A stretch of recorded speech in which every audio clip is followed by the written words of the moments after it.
Salut les Marc, salut les Smart et bienvenue dans Super Catch-up, le super podcast qui super transpire le super catch. Ça fait beaucoup de super, et oui, parce que ensemble nous allons analyser le SmackDown du 21 juillet et le Monday Night Raw du 24. Donc le 21 SmackDown le 21 juillet et Monday Night Raw le 24 juillet, mon papy, c'est bien ça. Bonjour les super petits enfants, mais oui, c'est ça, faut ajouter 3. 21 plus 3, 24. On est bon. On est beau, on est beau. Il faut savoir maîtriser ces chiffres, ces nombres. C'est important dans la vie. Comme au catch, la preuve, puisqu'on a commencé cet épisode du show bleu en Floride. Et oui, en Floride, là où résident les rookies, les bleus de la WWE, les jeunes Les pousses. bleu bites, ouais. Eh oui. Donc on a eu toute une délégation de catcheurs et de catcheuses d'NXT qui ont fait pas mal de petits coucous, les champions, les championnes, les pas champions, les pas championnes, tout au long de l'épisode, sans gros impact, hein, mon C'est ce papy, que là, j'allais dire, franchement, ouais, qui n'aura servi à rien. qui n'ont servi à rien. Donc, dommage. Voilà, quelque chose a été manqué à ce niveau-là. Quelque chose a Alors, été est-ce que la manqué. WWE a du mal à remplir ses salles et du coup demande au gars d'NXT de venir dans le public? Disons qu'il y avait une section Chase U, la fameuse section Chase University qu'on voit dans NXT, qui sont en fait des catcheurs qui, voilà, ils sont dans des gradins et puis ils sont passés par des membres de cette faction rigolote pour les suiveurs du show jaune et noir et arc-en-ciel. Peut-être qu'ils ont reproduit ça avec effectivement toute une délégation de 100 catcheurs, tout le personnel du Performance Center qui était là pour remplir les gradins. Mais non, voyons, papy, la WWE n'a pas besoin de ça, tu le sais bien. Tu le sais Bah bien. oui, bien sûr, j'ai été mauvaise langue. On commence cash avec le deuxième match de qualif pour le title shot pour le titre US de Austin Theory qui était ringside pour ce match.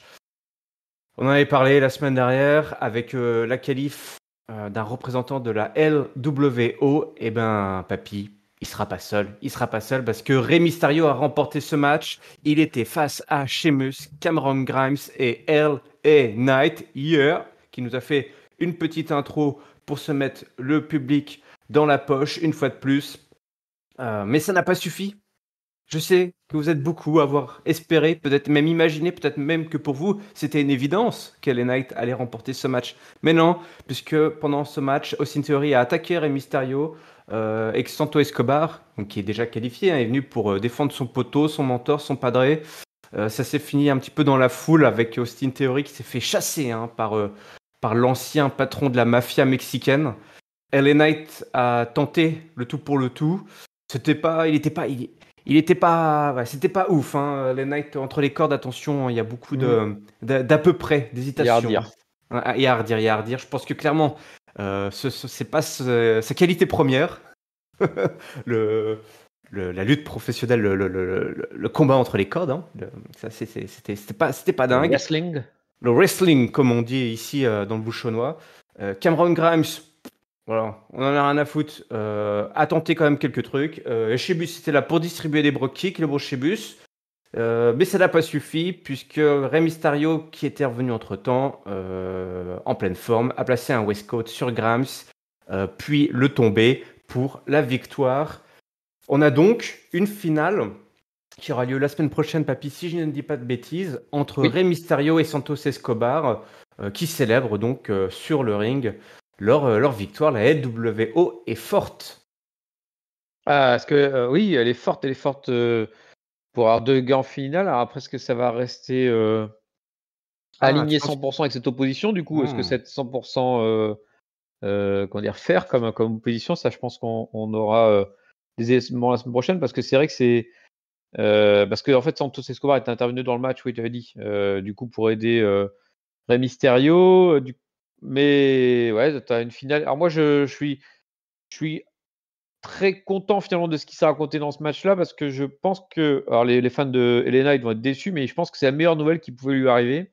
Ah. Puisqu'en fait, à la fois, ils le mettent pas tout de suite dans le match titre US pour pas bazarder son title shot. Mais Mhm. d'un autre côté, vu la présentation qu'ils font, en le faisant rentrer en dernier avec un segment micro et tout, Ouais, je pense voilà. que ça veut dire quand même qu'ils ont acknowledger le fait qu'il était en train de marcher bien et que le public voulait le voir pour une ceinture, en fait. Ouais. Donc, moi, je le comprends, ce scénario de match en mode ok, on a compris que vous vouliez les Knights, on va le faire monter, par contre, à notre rythme. Hein. On va pas bazarder le truc et je pense que c'est le mieux qui peut lui arriver parce qu'effectivement, une fois qu'on est entre les cordes, c'était, et je me suis fait la réflexion pour le match, le Fatal 4-Way, en fait, il marchait dès que tu avais Rey Mysterio et Sheamus au milieu, quoi. Ouais. Dès que tu avais un des deux autres gars et que l'autre, que les tauliers étaient absents, c'était très, très, très approximatif, quoi. Ouais. Donc voilà, donc je pense que c'est plutôt un bon choix pour LA Knight. Et par rapport au choix de Rey Mysterio, c'est un choix intéressant parce que je t'avouerai que me retrouver avec une finale 100% LWO, est-ce que ça nous amenait vers une rivalité entre les deux qui me semble quand même être la finalité de cette relation, parce que entre un match entre Escobar et Mysterio, c'est un peu le top pour les fans de lucha libre. Mhm. Et Et il y en a mais bon, voilà, quelques-uns. Il y en a quelques-uns. Ils existent. Ils existent. on Les va fans de voir. Lucha Libre, ouais. Bah d'ailleurs, je reste sur ce sujet puisque Santos Escobar du coup a eu un match avec Austin Theory un peu plus tard, avec voilà, ils sont avec Adam Pearce qui a officialisé ce match. Un match étonnant du coup. Bon papy, hein, on met dans les pattes déjà un potentiel futur challenger avec le champion et surtout, eh bien, Santos Escobar a gagné clean ce Oui, match face à Austin Theory. Hurricane Rada, depuis la troisième corde, son finisher, là, le Phantom Driver, qui n'est pas un finisher complètement ouf d'ailleurs, et Austin Theory qui s'allonge, tranquille, 1, 2, 3. Donc qu'est-ce qui se passe là? qu'est-ce qui se passe? Là, c'est de plus en plus surprenant cette affaire. Alors, je t'avouerai que perdre un champion clean comme ça, c'est toujours un peu perturbant. Alors, on va espérer que la semaine prochaine, ça se rattrape un peu cette affaire-là, mais c'est vrai que c'est compliqué à appréhender comme résultat. Escobar, manifestement, est boosté comme pas possible, mais j'y arrive pas à y croire. En fait, je sais pas pourquoi, ça me semble arriver tellement vite que j'ai du mal à croire que ce soit lui le plan final pour SummerSlam. Euh, donc peut-être, enfin voilà, je pense vraiment ce qui est intéressant, c'est que du coup, moi, j'ai beaucoup de mal à imaginer ce qui se passe ensuite. Donc du coup, c'est qu'ils sont en train d'écrire quelque chose et alors en espérant qu'ils ne fassent pas tout au pif, mais j'ai pas l'impression. J'ai l'impression qu'ils sont qu'il y a un plan, mais qui est encore difficilement cernable en fait, comme plan. Et à noter comme Adam Pearce qui nous a fait un grand rôle de je ne sers à rien puisque Theory arrive pour récupérer son title shot, ce qui était très bien. Je trouve ça enfin un champion qui, enfin pas title shot, mais son match contre Escobar, enfin un champion qui se bat un peu. Pierce fait ah d'accord, bah, pour la ceinture alors. Et Theory fait non pas pour la ceinture. Bon bah d'accord, pas pour la ceinture. Donc en fait Pierce il est vraiment le larbin le laquais de l'ensemble des catcheurs de la WWE, j'ai l'impression.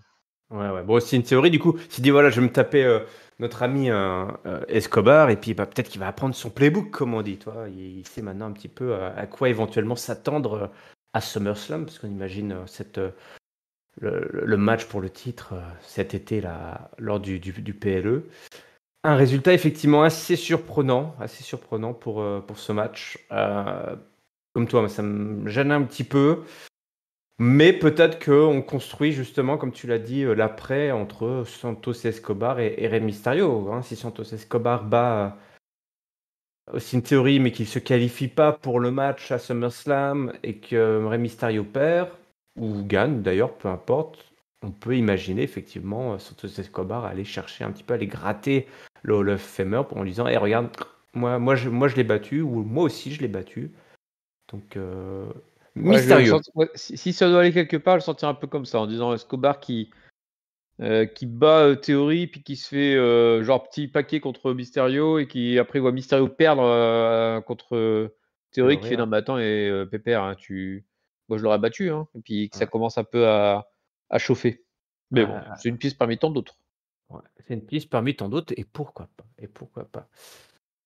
On revient un petit peu dans la foule. Il y a Jey Uso qui est en chemin pour ce soir, puisque ce sera notre main event une rencontre entre Roman Reigns et Jey Uso pour établir les règles d'engagement. Donc, qu'est-ce qui va définir le combat qui va les affronter? Donc, il croise aussi pas mal de mecs de NXT.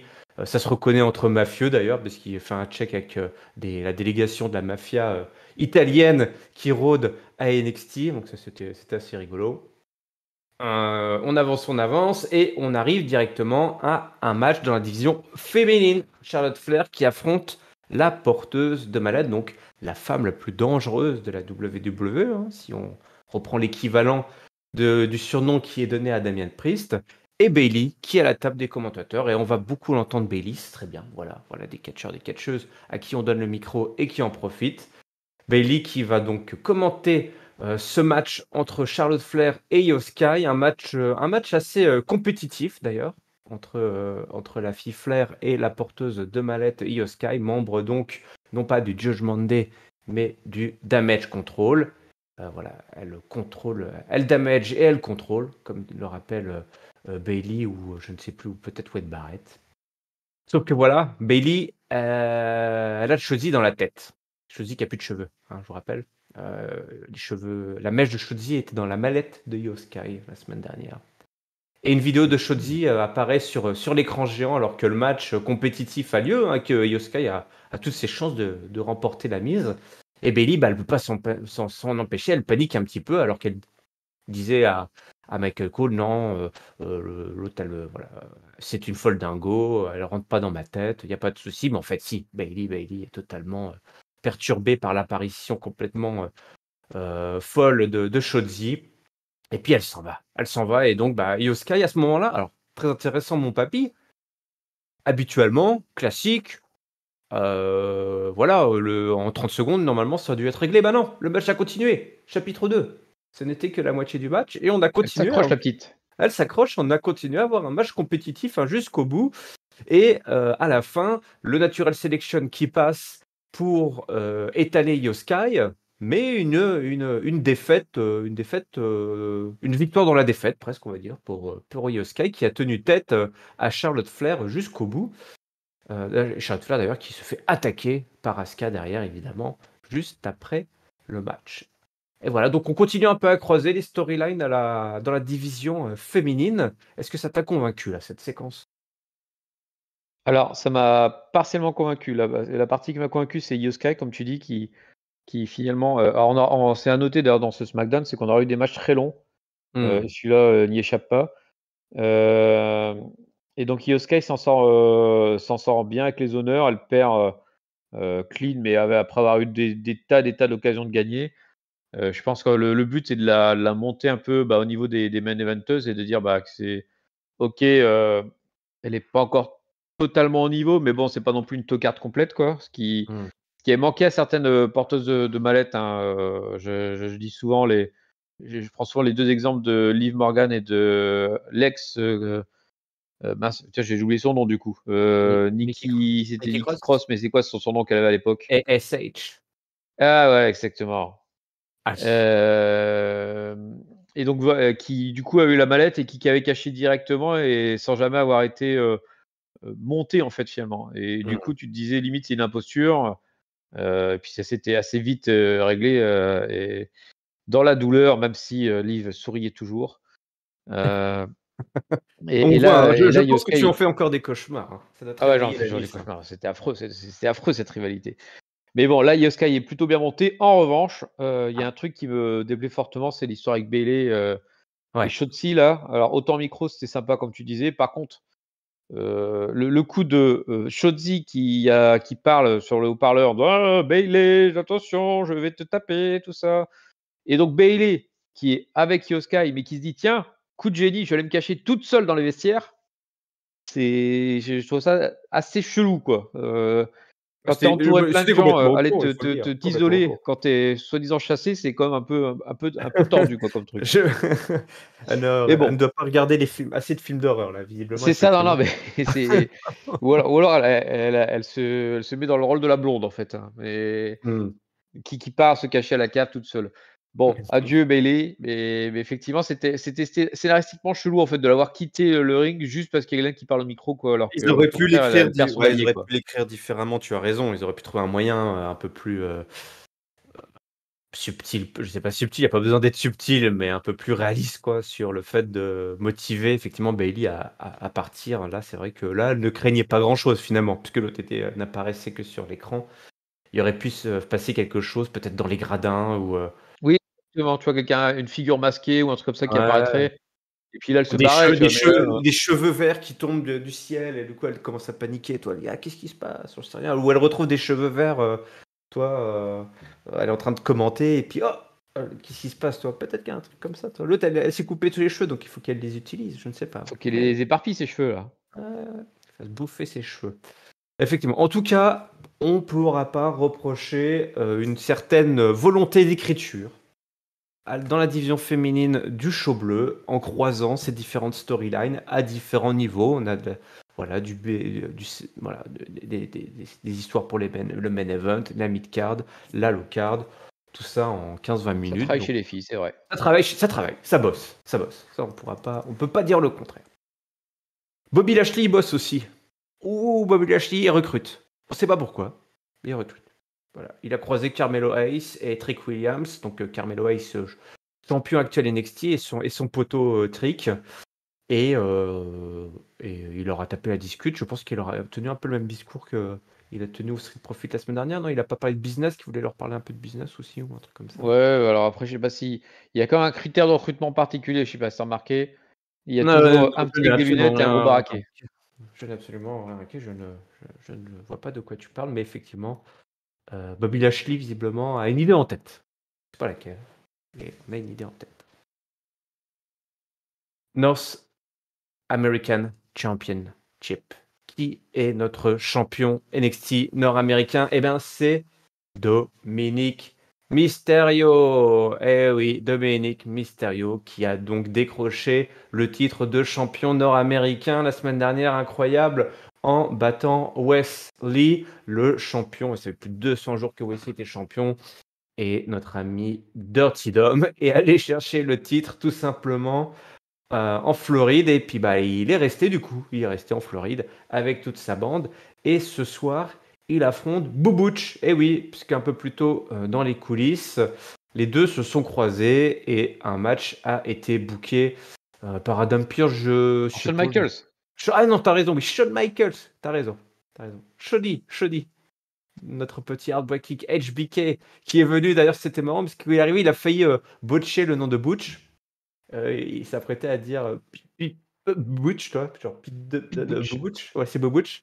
Et effectivement, tu as raison, HBK qui était là et qui est venu tout simplement offrir un title shot à son ancien protégé, Butch. Dominic Mysterio va donc devoir défendre son titre face au casseur de phalanges. Et oui, Butch qui va essayer plusieurs fois qui va même briser les articulations du pauvre Dominic Mysterio qui va se battre comme un beau diable malgré l'intervention à la fin de Pretty Deadly qui était en fait arrivé en fauteuil roulant pour Elton Prince qui a été tout simplement blessé par Ridge Holland la semaine dernière ou il y a 2 semaines. Voilà, encore un homme, un catcheur tombé face à Ridge Holland. Attention Ridge, il faut arrêter de casser les copains. Il y en a pour quelques semaines quand même. Donc il arrive en fauteuil alors qu'il a le bras cassé. Hein. Oui. Bah écoute, écoute. Bah d'ailleurs, il se lève du fauteuil. Donc un peu plus Le tard. miracle est apparu. Ouais, le miracle est apparu puisque voilà, il se fait un petit peu reluquer par Ridge Holland. Et Elton Prince finit aussi par se barrer. Je crois que les deux, en fait, qu'est-ce qu'ils essaient de faire? Je sais plus, c'est Ridge Holland qui va les pourchasser peut-être. Qui les pourchasse. Je sais plus qu'est-ce qui se passe avec. Je me souviens. Non, alors je sais plus si c'est pendant le match ou c'est à la fin du match en fait déjà ce truc-là. C'est pendant le match? C'est pendant le match qu'ils arrivent, ouais, tous les deux. Pendant le match qu'ils arrivent, c'est sûr, par contre qu'ils se barrent. Bon, en tout cas, effectivement, quand il y a d'abord celui qui est pas blessé qui part en courant et quand l'autre se retrouve tout seul, alors il me semble avec les deux autour de lui, Ouais. là d'un coup miracle, il se relève et il part en courant aussi. Mais je suis pas sûr qu'il soit poursuivi. Non, mais ils s'en vont alors, tout simplement. Ils sont juste venus faire un petit coucou. Bobuch qui était là, bah, il se fait un petit peu surprendre par Rhea Ripley, qui l'attaque, alors que l'arbitre ne voit rien. Et Dominic Mysterio en profite pour le balancer contre le poteau du ring. Un petit tombé, un petit paquet, 1, 2, 3. Et la victoire de Domino grâce à l'aide de Mommy, évidemment. Et donc une première défense de titre positive, victorieuse pour Dominic Mysterio. Bravo Dominic, bravo Dirty Dom. Bravo Dirty Dom. Alors je lisais que c'était qui du coup il s'était retrouvé à faire les 3 main events des 3 shows parce que ça c'est le main event catch je crois de SmackDown. Et donc du coup il était en main event de Raw, en main event d'NXT, en main event de SmackDown, voilà. Dominique. C'est une petite belle performance quand même pour le petit jeune là, mais en même temps il marche du tonnerre là, il manque toujours un peu de cardio parce qu'il est coup du complètement chapeau. trempé en fin de match. Mais voilà. Ouais, et par contre bon, ça fait un peu bizarre de voir Dominic Mysterio, donc qui est membre du roster de Raw avec une ceinture de NXT, se balader à SmackDown. Bon, effectivement, c'était dans la ville de NXT, donc du coup, c'est passé comme ça, mais c'est vraiment le fait que le Judgment Day en ce moment, il cartonne tellement qu'ils veulent le mettre partout, quoi. Hein, même s'il n'y a plus vraiment de raison scénaristique pour les voir sur tous les rosters. Hein. Ouais, bah oui, ils sont là. C'est la faction chaude de la WWE. Hein. Et effectivement, comme tu l'as dit, bah voilà, il y a Domino qui fait quand même les 3 main events catchesques du show. C'est assez. Eh ben, c'est assez. Ça veut tout dire, mon monsieur. Ça veut tout dire. Voilà, on compte sur eux. On compte sur eux. Et Domino qui bah voilà, nous a fait une belle défense de titre. Là. Donc on lui tire notre chapeau. J'ai oublié de dire, mais effectivement, par rapport à l'histoire de Bayley, quand on l'a retrouvée Bayley un peu plus tard. Hein, elle était dans le locker room et puis elle a trouvé une photo d'elle qui avait été poignardée à coups de couteau. Là, et du À coup, coup de ciseaux. à coup de ciseaux, oui, pas à coup de couteau. On n'est pas encore dans Scream. On est dans. Pas quoi faire et compagnie. Compagnie. Et donc, elles se sont barrées. Tout simplement, elles ont quitté les lieux FISA. Et puis, on arrive à notre main event. Pendant ce temps, on a eu quelques petits. On a eu une petite séquence backstage avec Roman Reigns, hein, qui était accompagné de Paul Heyman et de Solo. Voilà, Roman Reigns qui regarde son lei, hein, le fameux collier tribal, hein, qui symbolise le fait d'être le chef, hein, tout simplement, et Solo Sikoa qui regarde aussi le collier, et Roman Reigns qui le remarque, et ça lui plaît pas trop. Il est parano. Il est parano, Roman Reigns. Ouais, Il est pas en complètement confiance. parano. Il n'a pas la confiance du tout. C'est donc notre main event, Rules of Engagement entre Jey Uso et notre ami Roman Reigns. Il fait son entrée, Roman Reigns débarque également. On se met à table. Roman Reigns est évidemment au bout de la table. Il est toujours le chef de la table. Il lui demande, t'es toujours sûr de vouloir faire ça? Lui, écoute, oui, ouais, pas de problème. Je dois le faire ça. C'est toi qui me fait faire ça. Alors voilà, petit rappel au discours hein, qu'avait Roman Reigns en disant que il était obligé de faire ce qu'il avait fait, hein, tout ce qu'il a fait depuis 3 ans, les bonnes choses comme les mauvaises. C'était son statut parce qu'on c'est ce qu'on attend de lui. Et Jey Uso, bah pareil, il s'est retrouvé dans une position, il n'a pas d'autre choix que de défier Roman Reigns. Jimmy est à l'hôpital à cause de Roman Reigns et donc Jey Uso doit l'affronter. Roman Reigns signe le contrat, c'est au tour de Jey Uso, mais Jey Uso ne signera jamais le contrat à papy, il va le déchirer, il dit on n'a pas besoin de ça. Oh, pas besoin de contrat, tu sais pourquoi? Parce que le contrat il est où? Il est dans le sang. Eh ouais, ma gueule, c'est dans le sang, c'est le sang tout ça. Et surtout, c'est un tribal combat qu'il veut, Jey Uso. Un combat tribal. Il en a parlé visiblement aux anciens de cette histoire. Donc on reparle un petit peu, hein, les anciens. Donc on va avoir un combat, dans les règles ancestrales, samoanes. Tout est autorisé. C'est un match no DQ, hein, tout simplement. Oui, Donc, voilà, il y aura peut-être 2-3 il y aura- colliers, mais c'est un match de DQ. Voilà, 2-3 colliers, 2-3 palmiers, 2-3 noix de coco. Et au final, ce sera un bon no DQ. Roman Reigns retire d'abord sa ceinture qu'il a posée sur la table, puis il retire son collier qu'il pose sur la ceinture. Donc il accepte hein, ce combat tribal, ce défi. Ils se lèvent tous les deux il se serre la main, on a presque une empoignade voilà, de respect, hein, puisque là, on est dans des règles spécifiques à ce combat tribal. Et ça, Solo Sikoa, ça lui plaît pas. Solo, il est jeune, il est fougueux, il est sanguin, et il prépare son Samoan Spike pour attaquer Jay. Mais Roman Reigns le retient, et oui, ils vont nous la faire 5 fois, 6 fois, 1000 fois cette séquence. Mais à chaque fois, papy, c'est différent. Et ouais, ça n'a pas la même signification. Là, c'est Roman Reigns qui empêche Solo Sikoa de planter Jey Uso, qui va d'ailleurs mettre un super kick à Solo Sikoa. Voilà, pour Et la donc, peine. pour la peine, histoire de dire qu'il y a eu un super kick qui a été placé. Et donc, Roman Reigns, Jey Uso à SummerSlam dans un combat tribal, papy. Incroyable. On y va. On y va, on y va. Alors, on y va, mais j'ai l'impression qu'on a pris comme pas mal de détours pour y aller, hein, dans la promo, parce que c'était un peu compliqué entre Roman Reigns qui parlait beaucoup et puis qui donnait pas d'arguments. Puis tu avais ce Jey Uso qui baissait la tête en disant non, moi je veux le match tribal, moi je veux le match tribal. D'accord. Est-ce que tu voudrais pas un match et tout? On voudrait les règles. Non, moi je veux le match tribal. Tiens, voilà le contrat. Non, non, moi je veux pas, moi je veux le match tribal. Ok, bon, on va pas le vexer, le Jey, on va lui donner son match tribal. Ce qui est étonnant d'ailleurs, c'est que le match, à aucun moment, ou alors je me suis peut-être planté, mais j'ai vu Jey demander un match pour le titre en fait. Lui, depuis le début, il veut un match pour un tribal combat, un tribal match Mhm. pour la tête de la tribu. Donc, il veut en D'accord. fait le collier de Roman Reigns, ça, si on résume. Ouais, Et ouais. l'autre, à chaque fois, il fout sa ceinture, alors qu'il il lui a jamais demandé, quoi, Jey Uso, son match. Ouais, Donc, ouais. c'est bon, c'est particulier. Lui, il veut un match tribal, voilà, c'est ça qu'il veut. On ne sait pas ce qu'il y a derrière, mais il veut un match tribal. Alors, officiellement, le titre sera en jeu à SummerSlam. Je viens d'aller sur le site Oui, oui, officiel. oui. Ouais, non, mais du coup, tu m'as mis le doute, parce que c'est vrai que Jey Uso, c'est pas ce qu'il a demandé.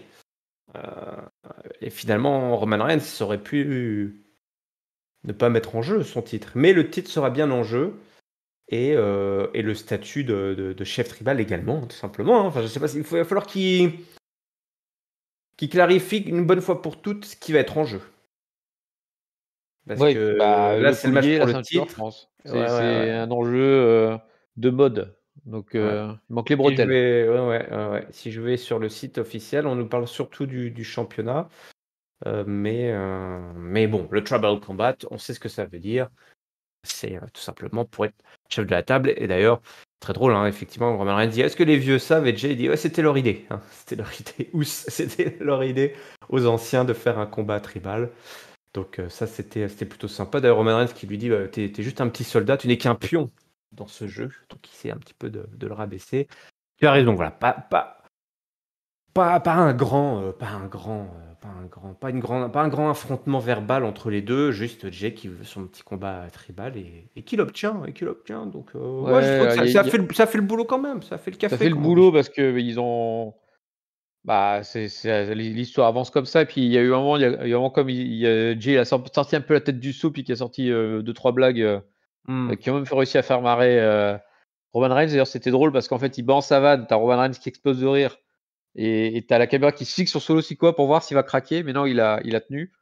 Bah, je sais plus, en disant qu'il allait utiliser une table, des chaises pour passer. Puis à un moment, il dit et je sais plus quoi, les chaussures de la dame là, ou un truc comme ça. J'ai pas bien Ah compris ce oui, qu'il avait oui, dit. oui, ouais. Oui, il a pris à partie membre du public, ouais, effectivement, ouais. Donc Ah bah bon, ça, ouais, ouais.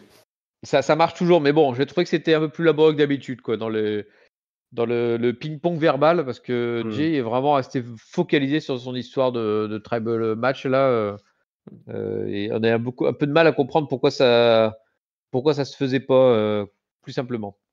D'accord, je comprends. Et bah du coup, on arrive à la fin de ce SmackDown et c'est l'heure du mot de la fin.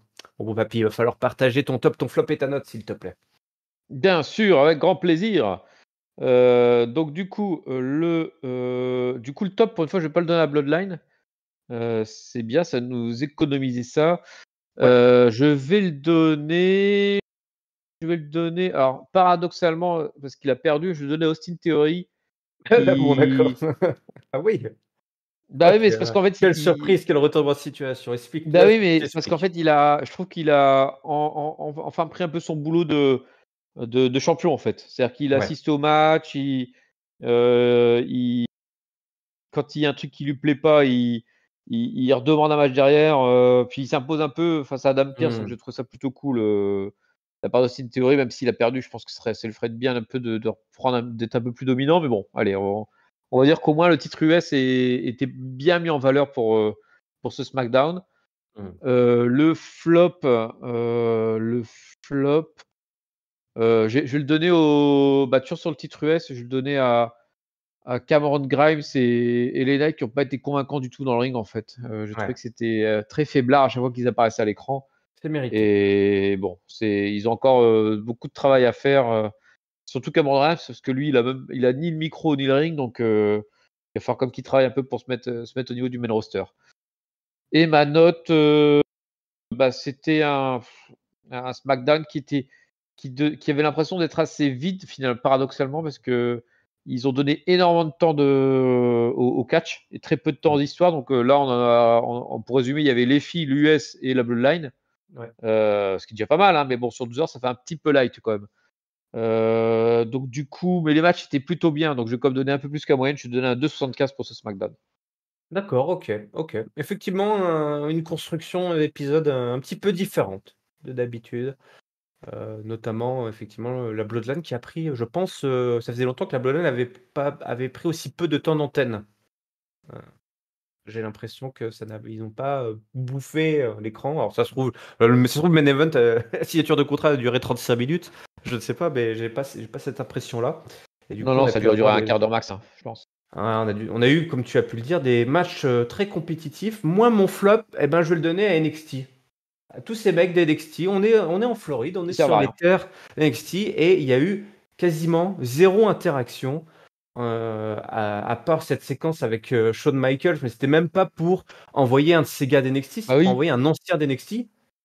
J'ai trouvé ça bête, j'aurais aimé qu'on envoie à la place de Butch, que j'aime beaucoup, envoyer un mec d'NXT, par exemple. je suis On aurait pu totalement faire d'accord avec ça. toi.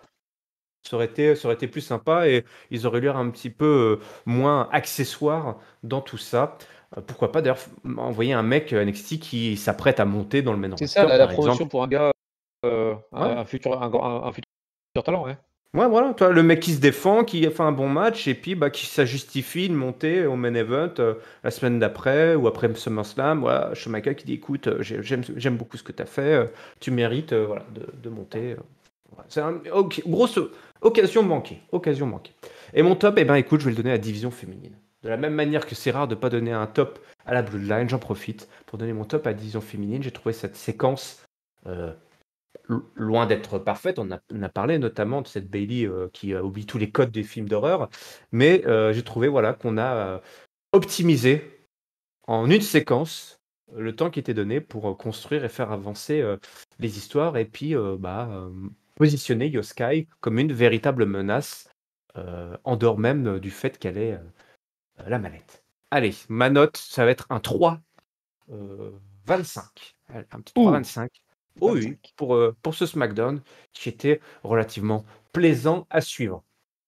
On prend l'avion, mais pas trop loin, hein. On va faire attention quand même à notre empreinte carbone, puisqu'on reste en Floride, mais on va à Tampa Bay, pour le Monday Night Raw du 21+3. Papy, 12-9.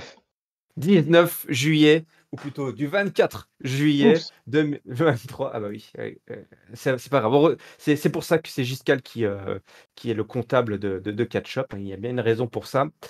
Nous sommes donc à Tampa, Kevin Patrick, Corey Grave aux commentaires, et c'est le Judgment Day qui ouvre le show. Ils sont déjà là, présents sur le ring. Tout le monde doit All rise for the Judgment Day. Rhea Ripley dit on domine Raw, mais on domine maintenant toute la WWE, c'est vrai, hein, y compris NXT. Finn Balor nous fait encore les présentations. Le prochain champion du monde poids lourd, c'est lui. Et puis alors Dominique, voilà, le champion nord-américain d'NXT, il est là, il est chaud, il se fait huer évidemment. Rhea Ripley qui dit voilà, calmez-vous là pour mon latino hit, du respect. Dominique toujours sur les huées. On a le droit à 2 vidéos récap des hauts faits Bam! de Dominique. J'ai vu, mais qu'est-ce qui se passe? Parce qu'il envoie une vidéo pour me montrer, c'est une espèce de récap sur sa carrière, et en plus on a une vidéo sur ce qui s'est passé à NXT.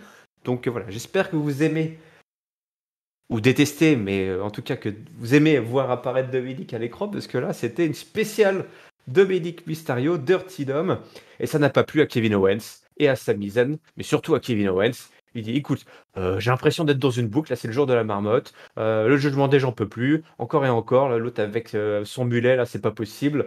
Les gens ne retiennent rien, ils comprennent rien les gens. On leur explique, ils comprennent rien. C'est vrai ça papy, hein.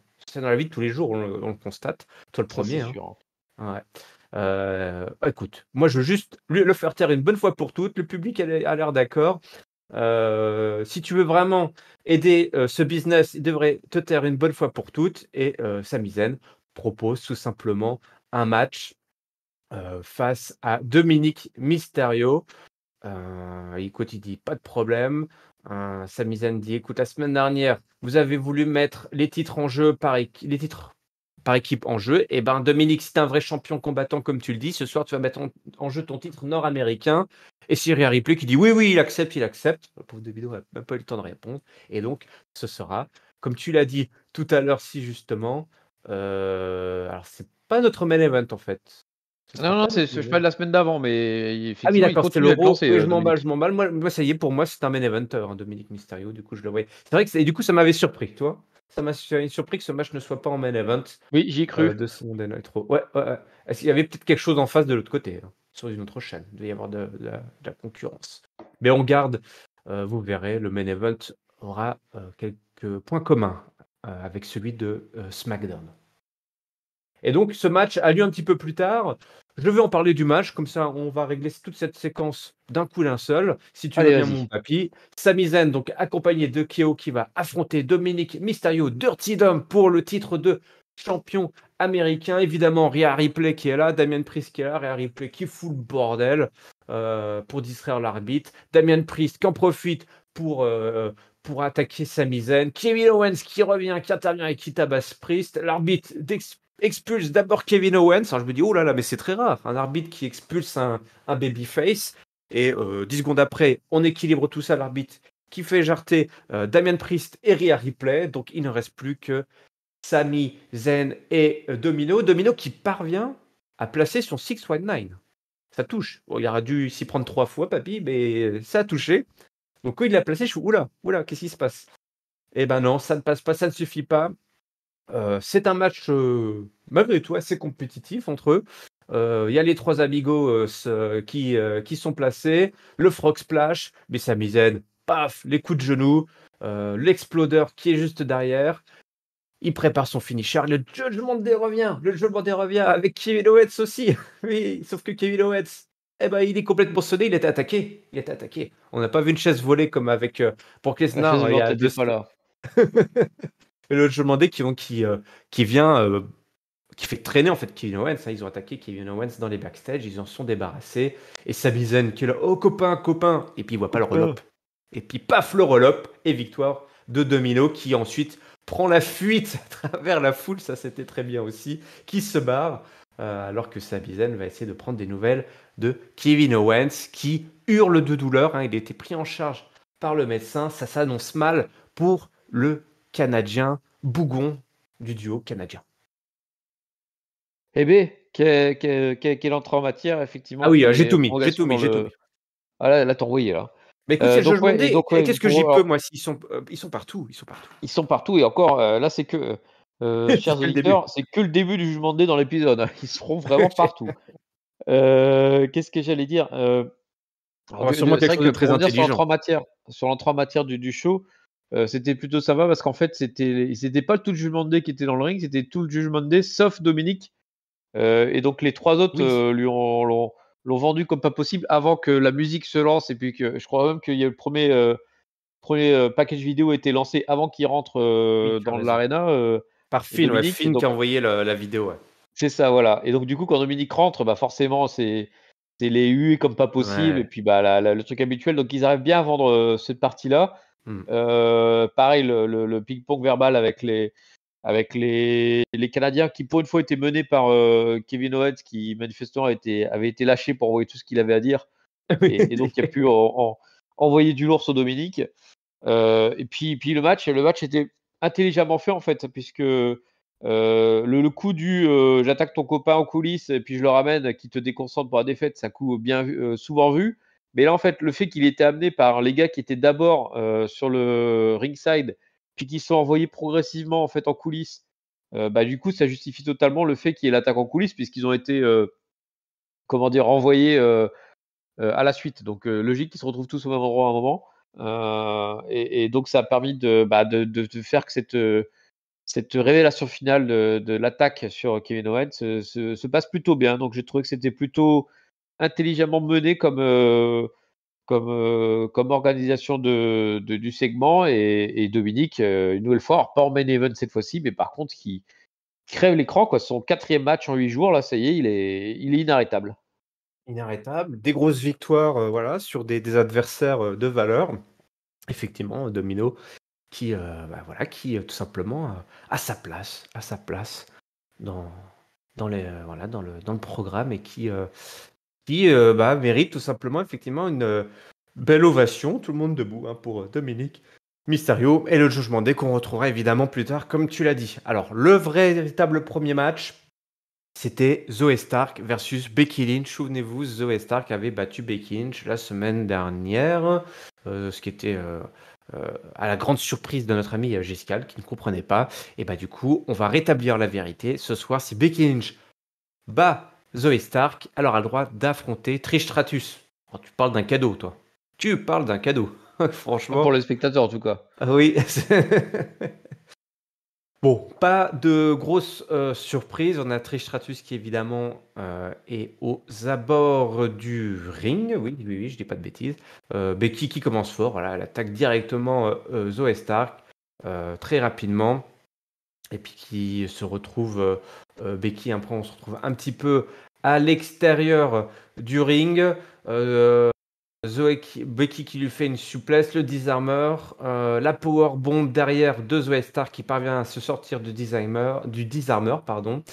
On se retrouve après un petit peu plus tard avec le disarmer qui est placé et Trish Stratus qui veut intervenir. Becky l'en empêche et Zoey qui en profite pour placer un petit paquet, un petit roll-up.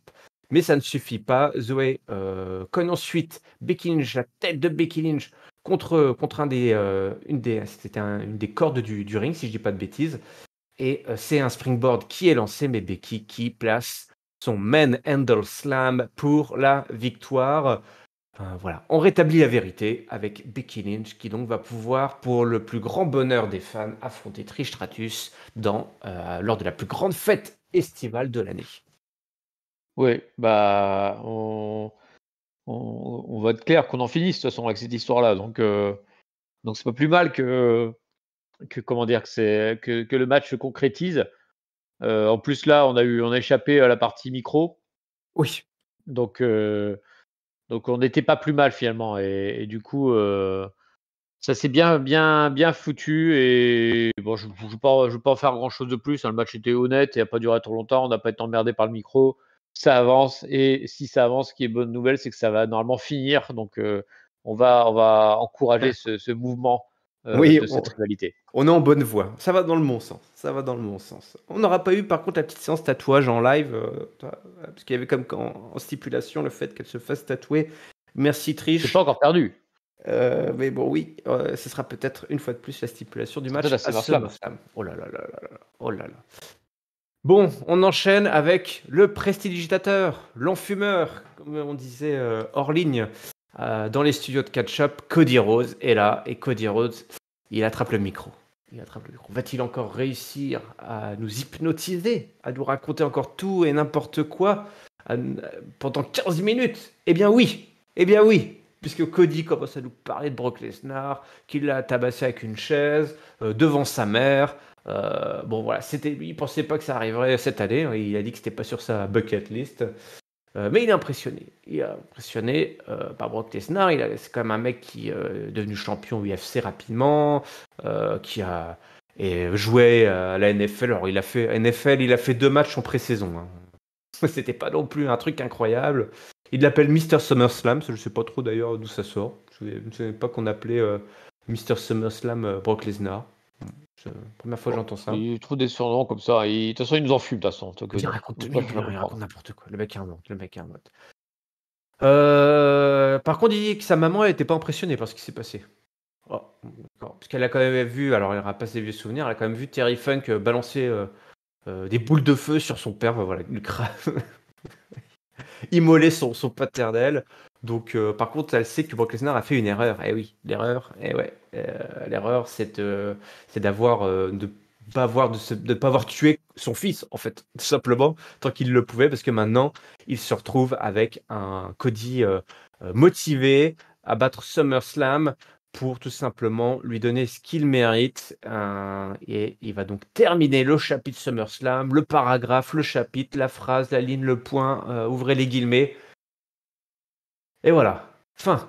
Lancez le micro, rendez-vous à SummerSlam. Ça durait 20 minutes.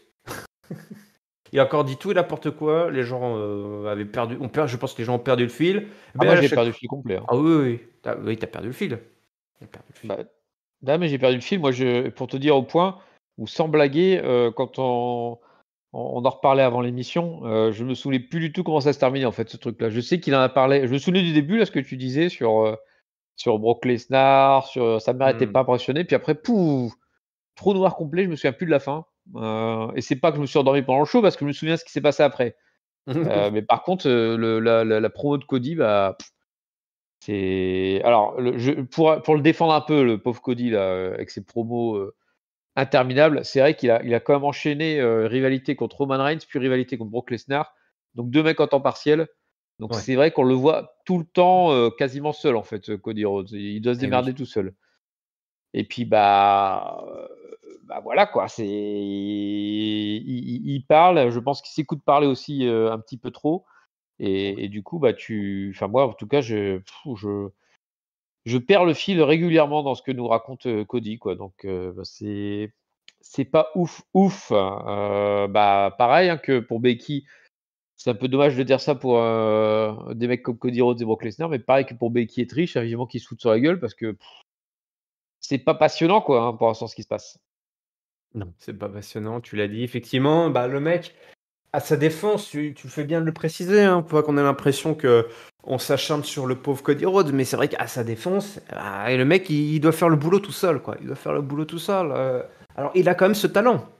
Il arrive, aidé par son charisme naturel, et comme tu l'as dit sur le Discord, parce qu'il arrive à placer ces 2-3 bullet points qui sont en fait des petites...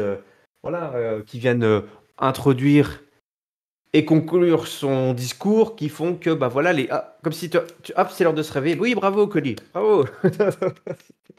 Il y a la musique qui est lancée, donc les gens ils sortent ils sortent de l'hypnose et puis ils applaudissent un petit peu automatiquement. Mais c'est vrai que tu l'as dit, hein, il s'écoute parler, il est très il parle beaucoup. Il pourrait tenir 30 minutes comme ça, mais c'est vrai que ce sont pas des promos dont on se souviendra. Mais bon, écoute, ça suffit pour l'instant. Et puis, comme tu le dis, l'important, c'est qu'ils se finissent par se mettre sur la tronche. Derrière, par contre, il va falloir lui refiler une rivalité active. Et puis au We Catch aussi, parce que on voit même pas entre les cordes. Là, par exemple, pourquoi ne pas lui avoir donné un match et après la promo, toi, où ça dure 5 minutes 5 minutes et... C'est vrai que c'est parce qu'il a déjà un match booké qu'il doit pas catcher contre d'autres gars. Hein. oui. Jusque-là, ça n'empêchait pas les gens de catcher. Parfois, pour des matchs sans rivalité, sans enjeu, quoi. Juste un match de catch. Ils sont quand même payés pour ça, quoi, les gars. Au bout d'un moment. Oui. Ils ont le droit de catcher sans qu'il y ait un contrat signé officiellement avec, pour un pay-per-view derrière, quoi. Donc, Et alors, juste un autre bémol aussi pour allez, on va dire, défendre un peu Cody encore une fois. Non seulement il a pas de chance avec ses adversaires, et je pense qu'aussi il est pas gâté par son personnage en fait. Parce que comme il est un top babyface, c'est-à-dire qu'il a aucune épaisseur finalement sur son personnage. Il est juste ultra lisse, donc c'est-à-dire que non seulement il a pas d'adversaire en face à lui, mais en plus il a pas forcément beaucoup de choses à raconter sur lui, pas forcément d'acting à faire. Il fait juste son les gars, comment ça va aujourd'hui, tatata, tatati tatata, et ma grand-mère elle a fait les courses et puis de et quoi bonne nuit tout le monde, ciao quoi. C'est-à-dire qu'au début il dit de quoi vous voulez parler et en fait c'est lui qui veut parler de quelque chose. Ah bah oui. C'est ça cette phrase n'a aucun sens, hein, parce qu'il vient tout seul, il dit de quoi vous voulez parler. Bon moi je vais vous parler d'un truc. Moi j'ai rien à dire, mais je vais vous dire un truc quand même. Les pots de confiture de ma grand-mère. Voilà, ça me souvient. Voilà. Non mais c'est vrai que c'est assez. C'est assez dommage, je te dis, hein, c'est effectivement voilà, un top babyface un peu lisse, monolithique, mais en même temps, En face, il n'y a pas de répondant, donc on le met pas en danger, ce Cody Rhodes, en fait. Contrairement à ce qu'on essaye de nous faire croire. C'est vrai que j'espère que pour lui, sa prochaine storyline lui permettra de nous montrer vraiment l'étendue de son ou de ses talents. En parlant, c'est vrai que l'enchaînement est un peu dur. Ricochet derrière. Ah bah voilà, encore une autre promo. Voilà, qui se fait alpaguer par Jackie, hein, c'est Jackie, pas du club Dorothée, mais Jackie du club Monday Nitro. Il dit bah alors Logan Paul, qu'est-ce qui se passe? Il dit écoute, Logan Paul, déjà il a accepté l'invitation à venir de Ricochet, on le reverra un peu plus tard. Mais il est en retard. Bon, ça c'est pas cool, hein, c'est pas parce que c'est une star de YouTube qui peut tout se permettre. Et donc il va l'attendre, ce bon Logan Paul.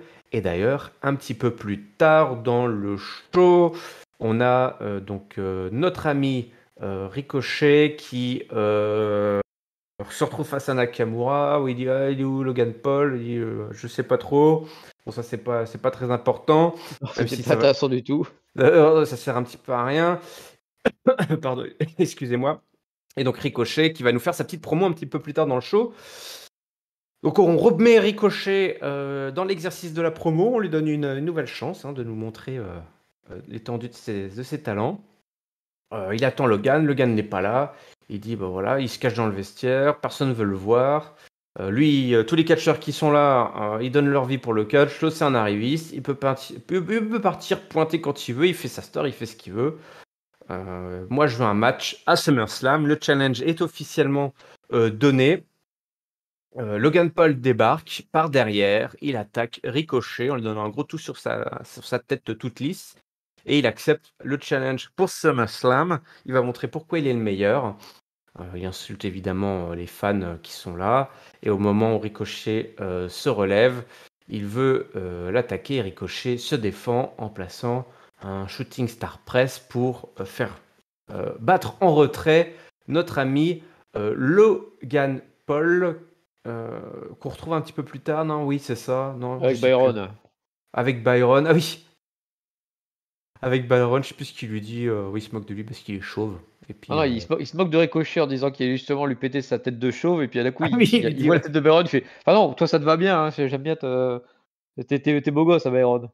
Ouais, ouais. Il dit que d'ailleurs tout ça n'est pas très professionnel, qu'il se sent victimisé. Et qu'il va donc exploser la tête de chauve, comme tu l'as dit. Byron, qu'on a vu plusieurs fois dans les quiz.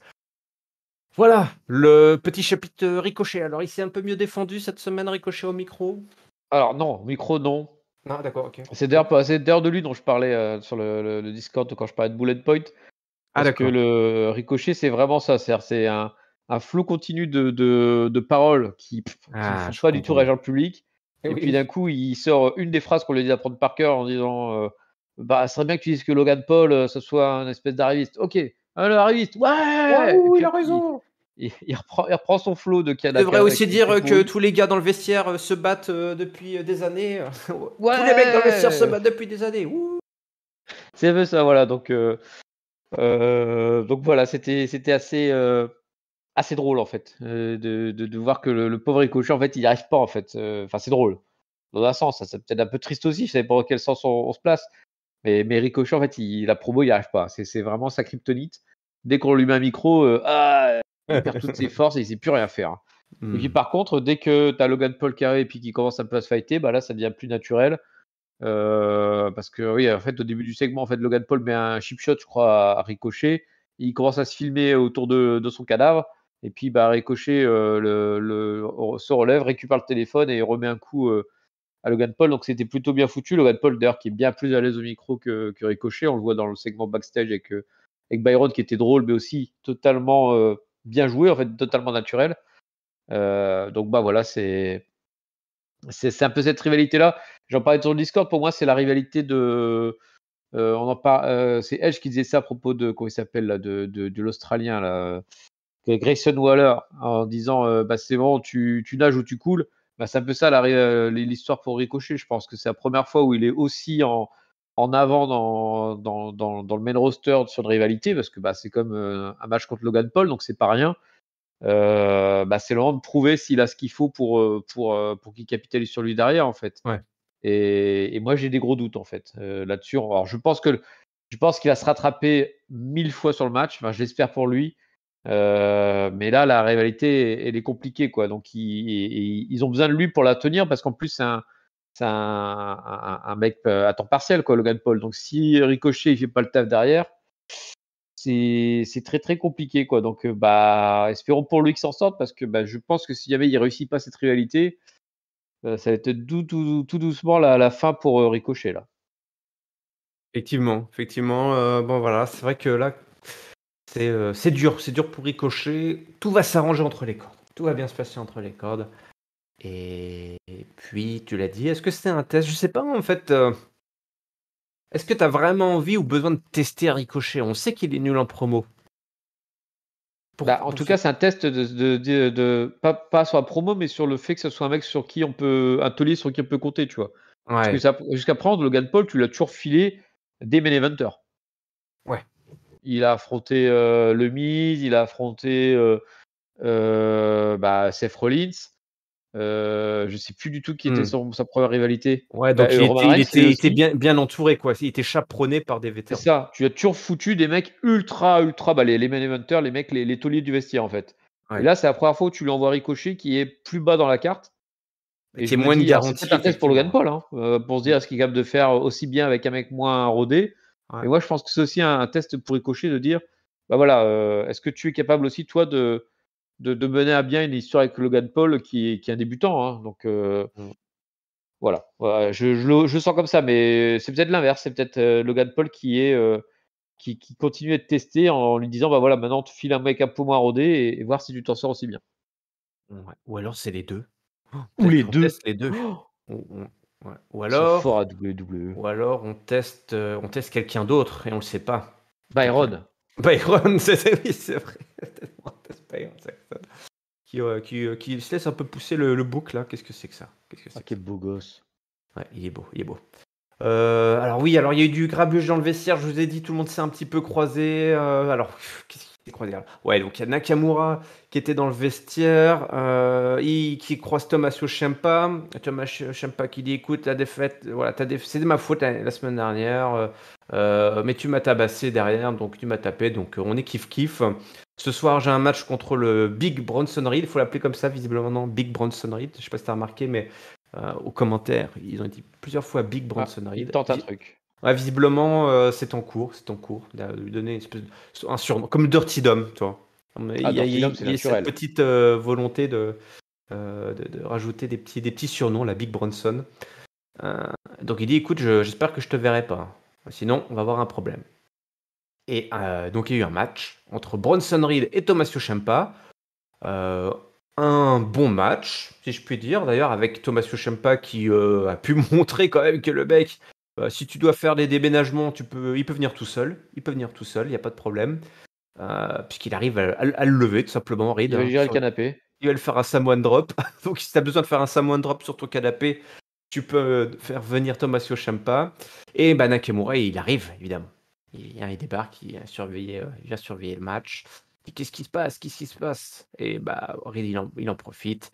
Il charge Ciampa complètement. Là, il le démolit et il lui fait son tsunami pour le compte de 3. Et donc, victoire de Bronson Reed. Et il y a de l'eau dans le gaz dans la low-card. Ouais, avec un Nakamura qui est chanchon en ce moment-là. Il est pas, Il est il est pas chauffant, ouais. jouasse. Il est chanchon, ça va pas, Nakamura. Il y a des soucis.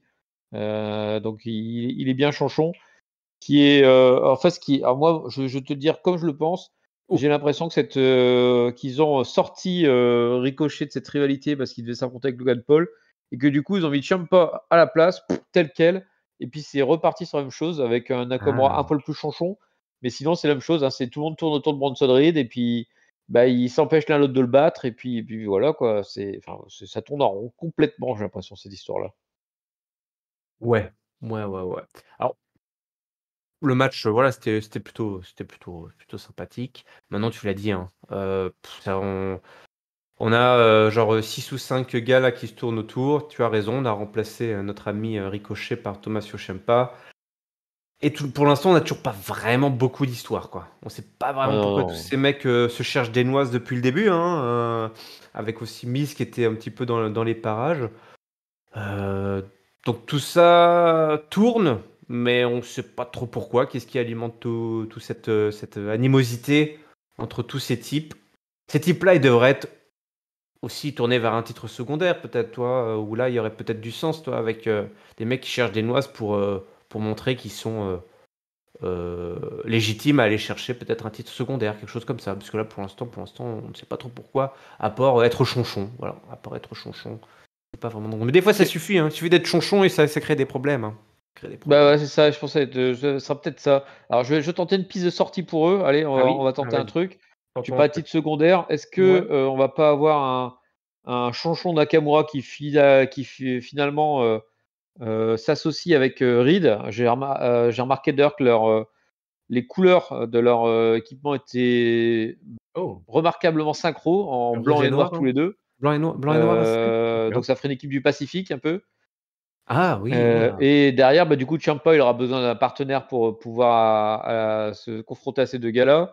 Et puis il y a un certain, blaireau là qu'on voit plus trop, ces Mhm. temps-ci, mais qui manifestement n'est pas blessé parce qu'on a fait des vidéos package pour rappeler qu'il était toujours là. Donc Ouais. peut-être un retour d'une ancienne tag team NXT, à l'écran face à une tag team du Pacifique et puis comme ça, bah, on aurait des futurs challengers pour ces ceintures. Voilà, on va attendre une porte de sortie. Je salue quand même ton agilité intellectuelle pour ne jamais prononcer le nom de ce type qui pourrait rejoindre effectivement Tommaso Ciampa pour reformer cette équipe incroyable qui avait fait les beaux jours du show de Shawn Michaels. Bravo à Et qui, toi. pour le coup, était une équipe qui, moi, me plaisait beaucoup. Ah ben Mais bon, voilà. tant qu'elle est pas de nouveau en équipe, je refuse de dire le nom de notre blaireau. D'accord, ok. Voilà, c'est accepté, c'est accepté. Baron Saxon qui était avec Liv Morgan, il dit alors qu'est-ce qui se passe là Raquel Rodriguez, Raquel à la bobo, qu'elle dit.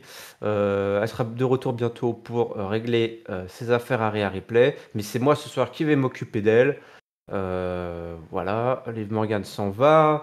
Elle dit tout. Enfin, elle arrive quand même à dire qu'elle va peut-être perdre, mais qu'elle va quand même se battre. C'est un petit Voilà, peu bizarre. la loseuse, quoi, pas La possible. mentalité de Louzos quand même. J'ai pas trop bien compris. Je vais Hein, peut-être pleurer, mais bon, hein, on verra. ouais, ouais. Elle aussi, hein, elle est un peu. Elle est pas chonchon, mais c'est. Ouais, elle a plusieurs personnes dans sa tête, quoi, plusieurs personnalités dans sa tête. Mais sûr, on l'a largement, c'est largement documenté dans les mois passés sur l'instabilité mentale et sentimentale et émotionnelle plutôt, de Liv Morgan. Chelsea Green et Sonia Deville ont fait un petit coucou. Ça n'a pas duré très longtemps. Mais voilà, elle dit bah écoute, pourquoi t'es aussi con là, Byron, aussi stupide d'interviewer l'autre l'autre Goodish là, plutôt que les championnes par équipe. Dit bah oui, mais c'est normal, l'autre elle va avoir un match et tout, avec Rhea Ripley. Et la Green, tout, oh, Rhea Ripley, on parle que d'elle, oh, pas de Rhea Ripley qui voilà, oh, oh, comment ça va, ma copine, oh, tu es belle, tu es formidable, sans mentir. Et puis l'autre il dit oh, ouais, salut, hein, puis elle se barre. Et Rhea Ripley, donc, qui a rejoint Liv Morgan pour son match, mais le match n'aura jamais lieu.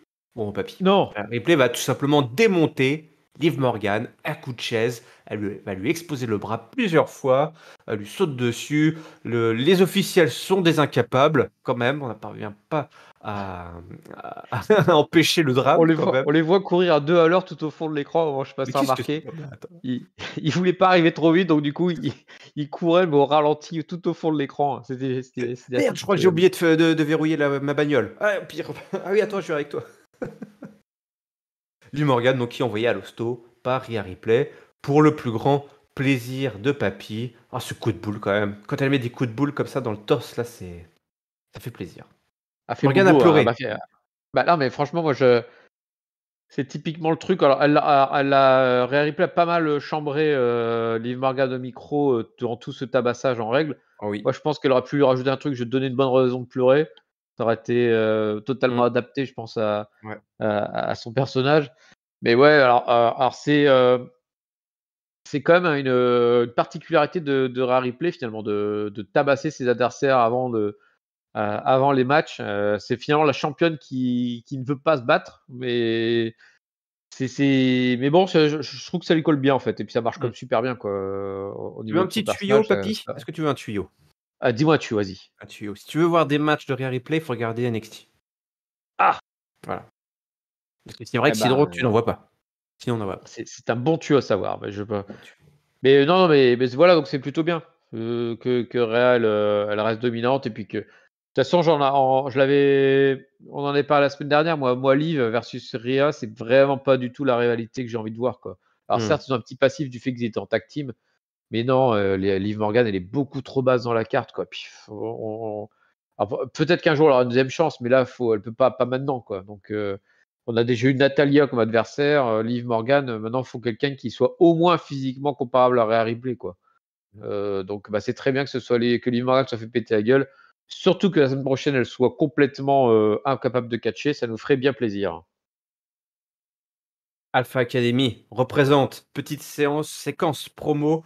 Voilà, ils sont tous les trois. Chad Gable félicité Viking Raiders pour la victoire dans le Viking Rules match. Même si personne n'avait vraiment très bien compris les règles du match, c'est pas grave. Mais par contre, si on faisait un Alpha Academy Rules match, bah oui, tiens, la bonne idée. La bonne idée. Et Maxime Dupri qui dit personne n'a le droit d'envoyer la Alpha Queen à travers la table, et donc il lance un défi à Valhalla pour la semaine prochaine dans son premier match single à Monday Night Raw. Oh yeah! Oh yeah! Ah ouais, voilà, et Otis, il était content. Alors du coup, Mais j'ai pas oui. bien compris. Est-ce qu'il y aura les 2 matchs, du coup? J'aimerais bien. Moi, j'aimerais bien. Moi, je dis allez, all-in. La semaine Ou est-ce que ça prochaine. sera le Maxime qui sera en académie, genre avec Ah. la tenue académique et le cercle, je sais pas quoi? Ouais, ouais, ouais, avec un cercle de lutte comme universitaire, c'est ça? Ouais, non? Ouais. Je sais pas. Bah, je Bon, ne en tout sais cas, bon, pas. bah, On nous on a pas dit. verra. On nous a pas dit. Ils vont. La bonne nouvelle, c'est qu'ils vont continuer à avoir du temps d'antenne. Ouais. Et c'est pas plus mal parce que on parlait de titres secondaires, et je parlais de tag team tout à l'heure. La Alpha Academy, c'est quand même une équipe qui mériterait de récupérer les titres. Faut qu'ils séparent les ceintures, là, ça me saoule. Ah ouais, non, mais je suis d'accord avec toi, j'en peux plus, moi. J'en peux plus, moi. J'adore les Canadiens, mais déjà, ils n'apparaissent. Enfin, ils ont défendu une fois leur titre. Hein. Ouais. Alors, oui, ils ont défendu une fois leur titre depuis un bon bout de temps face voilà, à Londres, mais sinon, c'est pas un titre. Voilà, ils sont pas très compétitifs, quoi. Et ils n'en ont même plus besoin, en fait. Ils n'en ont plus besoin, Bah honnêtement. non. Qu'à minima, on sépare les titres tag team, parce que je suis désolé, mais j'ose le dire, il y a des équipes aujourd'hui dans la division tag team, disons, plus méritantes que les Canadiens pour porter les titres. Et Voilà, quand puis je je dis pense plus qu'ils pourraient méritantes, très bien. c'est-à-dire qui vont être plus divertissants pour nous C'est et ça. qui ont quelque chose à apporter et qui vont Qui vont être redynamiser. Eh oui.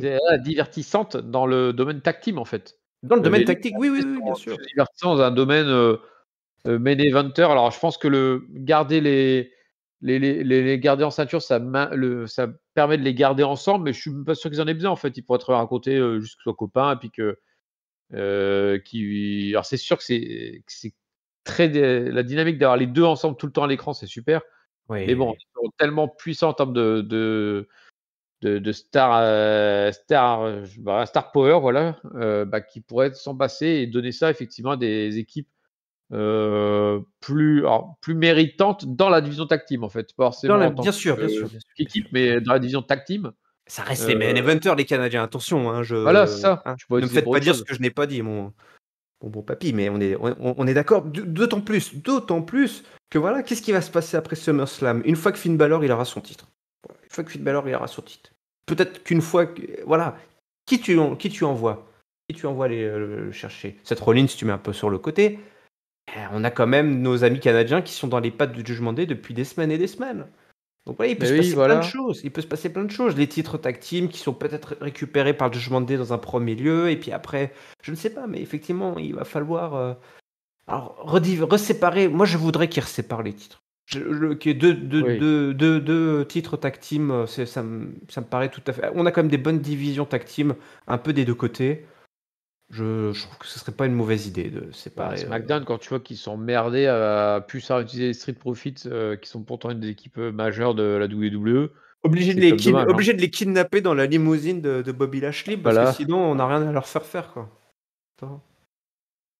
Mais où va-t-on? Où va-t-on? Où va-t-on? Où va-t-on? Bah, je ne sais pas où on va. Eh ben, écoute, si, en fait, je sais où on va. On va rapidement passer sur le match qui a opposé Damian Priest à Apollo Crews. Puisque voilà, il faut notre. Ça faisait longtemps qu'on n'avait pas eu le Judgment Day. Apollo Crews, je sais pas ce qu'ils cherchent, les ennuis là, parce qu'ils sont ils sont dans les coulisses là, et puis ils se font emmerder par. Je sais plus comment ça se passe, mais il y a Apollo Crews et puis Tozawa qui sont là. Et puis ça cherche des noises à Priest et Rhea Ripley, enfin au Judgment Day. Et du coup, Damien Priest, il lance un défi à Apollo Crews. Et puis après, il le tue, quoi. Il le tue. Il le tue en 2 minutes. Voilà. Bah, il a compris que c'était la bonne occasion de passer à l'écran, c'était de se faire rouler dessus par le Judgment Day. C'est quand même pas Oui, bête de la part d'Apollo Crews. pas con. Bravo, Apollo. Apollo. Oh, Apollo. oh. On arrive à Drew McIntyre qui vient chercher donc Imperium sur le ring après que Imperium soit arrivé. Drew McIntyre, donc il est là pour le challenge, il est là pour la baston, et pourquoi pas le faire dès maintenant plutôt qu'attendre SummerSlam hein, pour le titre de Gunther. Gunther dit écoute, tu veux vraiment un match là ce soir après tout ce qui s'est passé? Il dit ouais, écoute moi ce titre là c'est le prestige. Tu veux le défendre ici dans cette ville de merde là à Tampa, c'est inacceptable. J'aime qu'ils disent c'est inacceptable et pas juste qu'ils disent ouais ben non, toi comme le ferait un vulgaire heel. Lui il dit non c'est inacceptable, on va pas le faire. Ce titre est trop prestigieux pour être défendu en weekly, ça j'ai trouvé ça très très bien. D'ailleurs, t'as essayé à Cash Castle, t'as loupé, t'as été humilié à WrestleMania. Il dit bah écoute, si tu veux, bah, je vais t'humilier une fois de plus à SummerSlam. Il dit écoute, ouais, ce WrestleMania c'est vrai que c'était pas ouf, mais bon, j'étais occupé avec Sheamus mon vieux poteau. Qui a un centenaire, parce qu'il dit qu'ils sont connus quand il avait genre 19 ans et Sheamus en avait déjà 42. C'était bon ça. Et voilà, donc ils sont un petit peu oubliés quoi. Ils ont oublié Gunther dans leur match et du coup à SummerSlam ce sera juste un 1 contre 1 et tu vas voir qui est le vrai psychopathe écossais.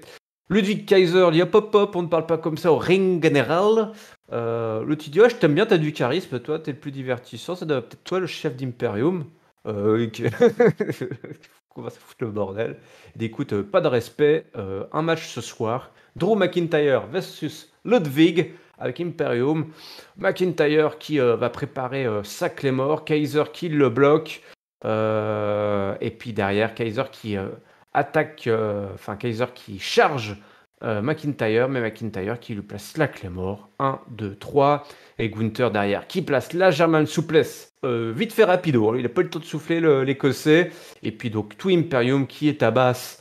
Drew McIntyre et qui revoilà, on pensait que c'était fini. Ah, j'ai pas très bien compris. Matt Riddle, qui est de retour. Je crois que Matt Riddle c'était terminé pour sauver la mise à Drew McIntyre. La powerbomb qui va être placée, mais McIntyre qui s'en échappe et qui place la powerbomb sur Gunther hein, à travers la table. Et McIntyre donc qui célèbre avec le titre prestigieux intercontinental face à la foule. Grosse séquence. Écoute, c'était pas mal. Hein. J'ai pas compris pourquoi Matt Riddle était toujours là, mais c'était pas mal. Faire nombre. Je pense qu'il a faire nombre, Matt Riddle.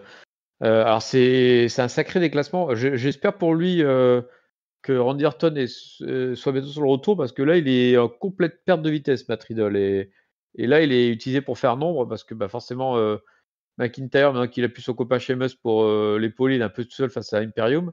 Mais bon, donc voilà, bon, passons sur Matt Riddle. Le segment micro était plutôt sympa. Alors, il y a un petit, je crois que c'est Gunther qui cafouille un petit moment, mais qui récupère la main derrière. Mais bon, ça c'est comme plutôt bien. C'est marrant parce que je me faisais la réflexion. En fait, quand tu as McIntyre qui rappelait ses surnoms, Chosen One, tout ça. Ouais.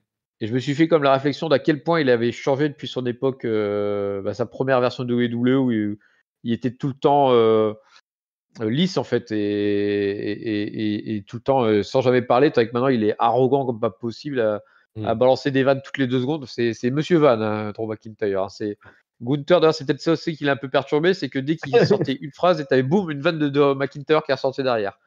Donc McIntyre le comique.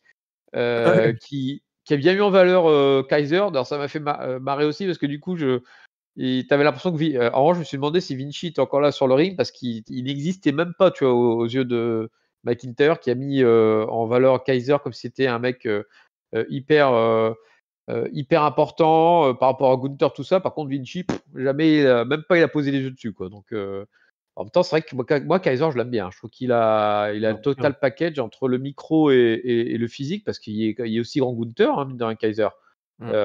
Si un jour ils veulent en faire quelque chose, je pense que ça pourrait être intéressant. Parce qu'en plus de mémoire, il est encore bien jeune. Et la dernière chose, donc le match plutôt sympa,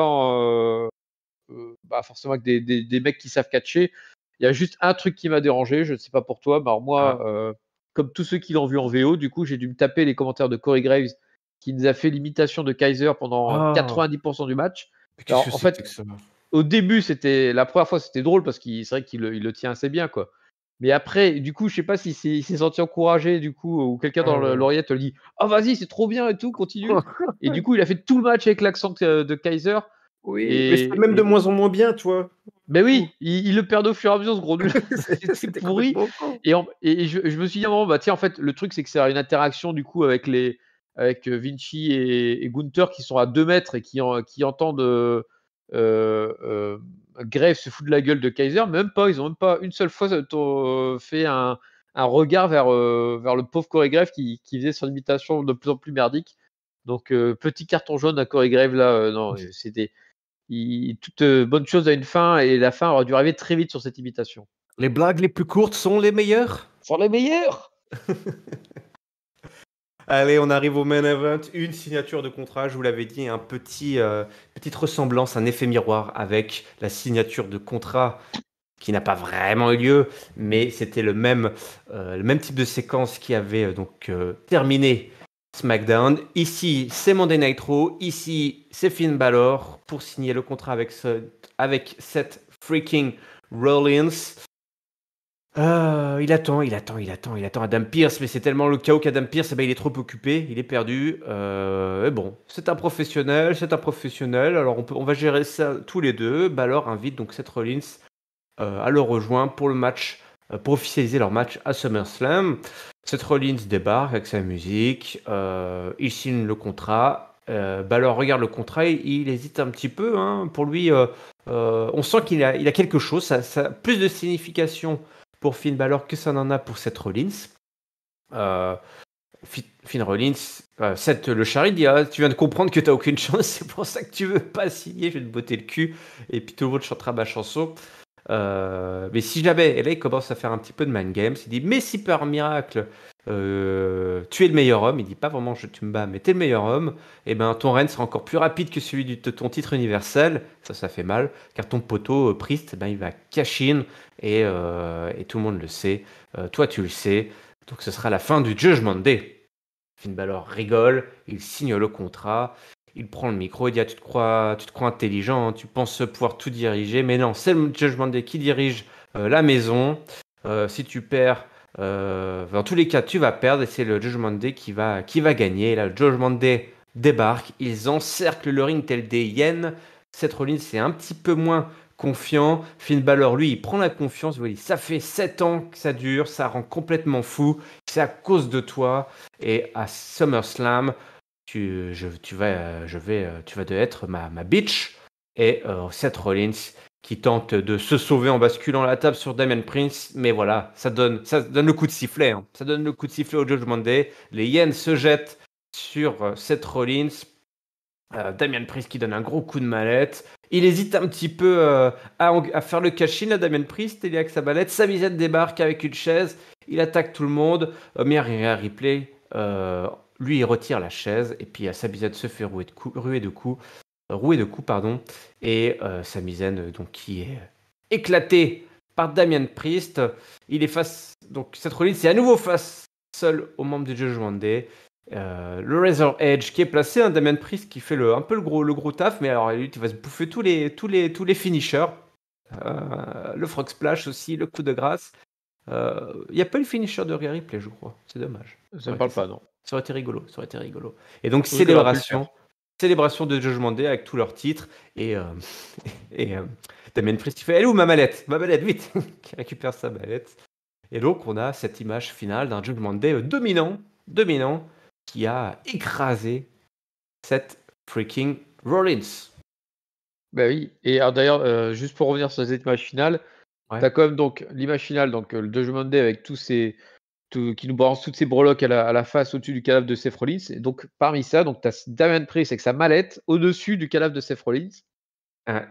Et Et donc il là, a pas caché en fait. Il a hésité 2 minutes avant. il a Là le hésité mec un il est peu. par terre mort, Ouais. mais non il a pas caché. Bon, c'est suspension du belief, voilà. Bah, oui et non, dans le sens où, rappelle-toi, Damien Priest s'est engagé à laisser Ah oui, la priorité la à Finn priorité à Balor. Finn Balor. C'est vrai, tu as raison. Donc, il hésite un petit peu à un moment donné, voilà, une petite hésitation, mais le mec, voilà, c'est un poteau. Voilà, c'est un poteau, il respecte.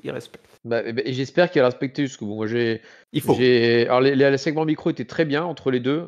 Finn Balor d'ailleurs a magnifiquement bien géré cette fois-ci les Foule, chants de la foule. Là, il s'est ouais. pas laissé du tout embarquer. Il était armé là cette fois-ci, donc il s'est pas laissé emmerder.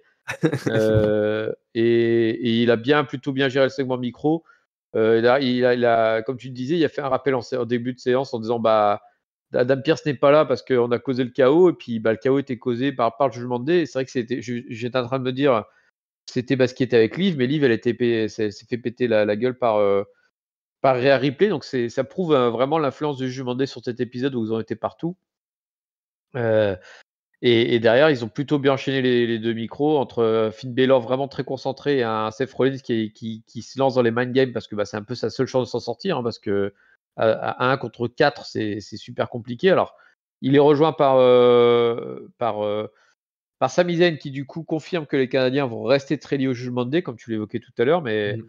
en tout cas, c'est gros niveau, j'ai trouvé ce segment final. Et moi, cette séance de signature m'a bien plus que celle de SmackDown, en l'occurrence. Ah oui, oui, effectivement. Écoute, moi aussi, ça m'a plu. C'était un beau main event. Voilà, on a les patrons. On a eu un Finn Balor qui, voilà, s'est pas laissé démonter cette fois-ci. On a eu, voilà, ce beau visuel, hein, cette belle image du Judgment Day qui entourait un peu à la The Shield, hein, souvenons-nous. Où, voilà, tous les membres qui entourent comme ça leur future victime, un ancien membre du Shield. Voilà, hein. Finn Balor a raison, hein, 7 ans plus tard, la vengeance arrive enfin pour Finn Balor.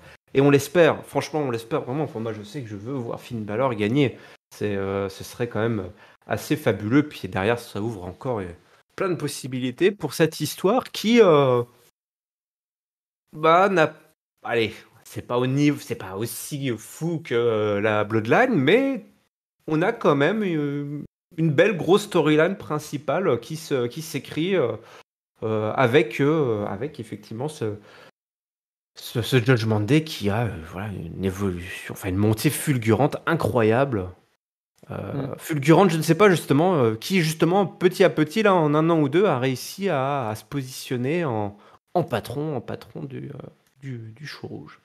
Bah, Et donc, c'est pour ça, je pense que on compare avec la Bloodline, en fait, elle est pas aussi recherchée, j'ai envie de dire, que la Bloodline, mais par contre, elle a un avantage par rapport à la Bloodline, et c'est ce qui fait qu'en ce moment, elle paraît limite dominante. C'est qu'en fait, ils sont vraiment partout, eux. Ils sont dans tous les shows, ouais. ils interviennent contre tous les catcheurs, ils croisent n'importe qui. Là, tu vois, on parlait du pauvre Apollo Crews tout à l'heure qu'il a croisé. Mais c'est ça qui, moi, je trouve qui est super avec le Judgment Day par rapport à Bloodline, c'est que eux, ils interagissent vraiment partout. C'est les patrons du show. Tandis que le Ouais. Bloodline, en fait, à chaque fois, ils ont un gars à la fois qui rentre dans leur rivalité, puis après, ils en sortent. Et l'autre Et là, moitié il n'y a du même temps, plus c'est des personne rivalités là. entre C'est eux. même, il y a même plus personne qui rentre maintenant, c'est entre eux. Voilà, donc et je trouve que ce sera mon regret toujours avec l'histoire de Bloodline, c'est qu'ils n'ont pas assez interagi avec le reste du roster, quoi. Hormis au tout début, au tout début, ben, c'était pas encore la Bloodline quand tu avais Reigns qui était limite en rivalité c'était avec Pierce, je crois, et tu avais Kevin Owens qui était dans le truc. Donc c'était les tout débuts où ça bougeait un petit peu les lignes en disant bah voilà, t'es un champion et tu utilises ton rôle de champion pour peser sur le show. Mais depuis 1 an au moins, la Bloodline, c'est que entre eux, quoi. Et t'entends un gars qui ouvre la porte, qui se fait élater la gueule et qui repart, quoi. Tandis que le Judgment Day, gros avantage, c'est que ça impacte tout. Et donc, c'est très bien. Ouais, ouais, c'est très très bien. On termine donc avec un beau main event et c'est l'heure du mot de la fin. Tu veux bien nous partager ton top, ton flop et ta note pour ce Monday Nitro qui a eu lieu en Floride. Avec grand plaisir. Allez. Donc, le top. Alors, le top, je suis embêté. Enfin, du coup, Ah. je vais faire un classique, mais je vais le donner au Judgment Day en règle générale. Mais c'est parce qu'en fait, je voulais le donner à quasi tous les membres, en fait. Parce que Dominique, je trouve qu'il mériterait un top vu tout ce qu'il enchaîne là depuis des semaines. Finn Balor a été excellent dans son segment micro en fin de show. Rhea Ripley, on en a parlé, elle a archi dominé la division féminine encore une fois. Et Damian Priest aurait été peut-être un poil moins présent, mais bon, il s'en sort avec une victoire et puis un segment où il est au centre de l'affiche là sur le segment final du show, donc il est aussi très bien. Donc voilà, donc le Judgment Day a les 4 en fait sont mes tops voilà, c'est pas le Judgment Day, c'est les 4 membres du Judgment Day qui sont mes tops de ce show. Le flop.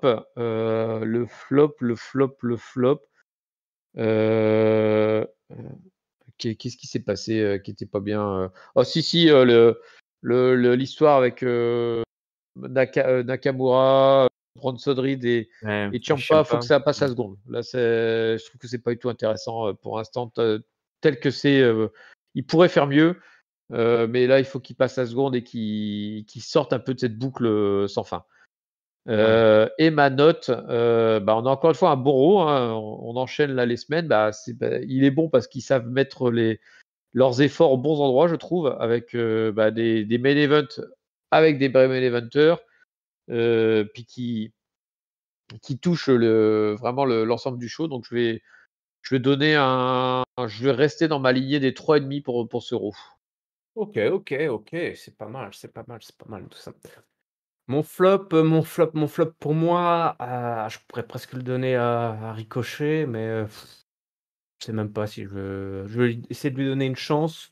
Moi, je vais le donner, allez, je vais le donner à la promo de Cody Rhodes. Je vais le donner à la Je promo m'en de Cody doutais. Rhodes. Ouais. Franchement, moi j'assume, et puis j'aime pas, c'est nul. Il nous endort là, il nous endort. Mais c'est presque pas sa faute, tu vois? Mais voilà, c'est pour ça que je ne l'ai pas donné. Moi, il y avait des circonstances atténuantes. Ouais. Mais ça met en avant un truc que je n'aime pas chez lui, c'est comme tu l'as dit, le fait qu'il aime s'écouter parler. Parce que je pense qu'il a ce défaut-là, il a un ego. Après, c'est très bien d'avoir un ego. Il faut avoir un ego si tu veux réussir dans le monde du catch. Mais je sais pas, j'ai l'impression qu'il n'arrive pas à prendre la mesure. Il se rend pas forcément compte de ce défaut qu'il a, parce que ça passe malgré tout. Alors, bref. Moi, je lui mets mon flop. Et puis mon top, je vais le donner à qui je vais le donner. Il y a eu pas mal de, ouais, t'as raison, il y a eu pas mal de belles choses. Tu l'as donné au Judgment Day, toi, c'est ça? Aux 4 membres du Judgment Day, ouais. Aux 4 membres du Judgment Day, le mec. Écoute, je vais peut-être faire pareil. Non, je vais le donner. Oui, si, pareil. Allez, 4 membres du Judgment Day. Parce que c'était, comme tu l'as dit, ils ont maîtrisé tout ce show de A à Z. Donc c'était très appréciable. Ma note, 3,5. Comme toi, je crois. Yes. 3,5 pour ce show qui était très très bon. Allez, je vous rappelle que Catch Up, c'est votre podcast qui analyse tous les shows de la WWE. Vous pouvez nous retrouver gratuitement sur toutes les plateformes de podcast habituelles. Nous sommes également présents sur YouTube, les réseaux sociaux, c'est Catch Up CDC, Twitter, Facebook, Instagram. Le lien vers notre Discord est dans la description. Et je te remercie, Papy, d'avoir été présent avec moi pour cette double analyse spéciale estivale. Merci, toi, de m'apporter la fraîcheur du catch dans cet été fournaise. L'été fournaise, et oui, l'été sera chaud avec SummerSlam qui arrive. On sait quoi, c'est dans 1 semaine et demie, là, dans 10 jours. Oui, c'est ça, c'est une semaine à partir de samedi, donc c'est ça dans. C'est ça, dans 8 jours. Là. Août. Ouais, samedi 5 août. C'est très très tôt, attention, n'oubliez pas. d'apporter avec vous, d'avoir votre petit abonnement network, pouvoir le regarder à la plage, pourquoi pas. Hein. Ça peut être sympa de faire ça, pourquoi pas. D'ici là, on vous donne rendez-vous à toutes et à tous et on vous souhaite évidemment à toutes et à tous une semaine pleine de catch. Salut, salut! Salut à tous!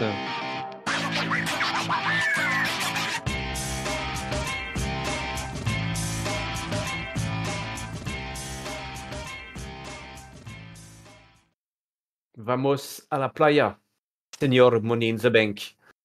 Gracias, señor.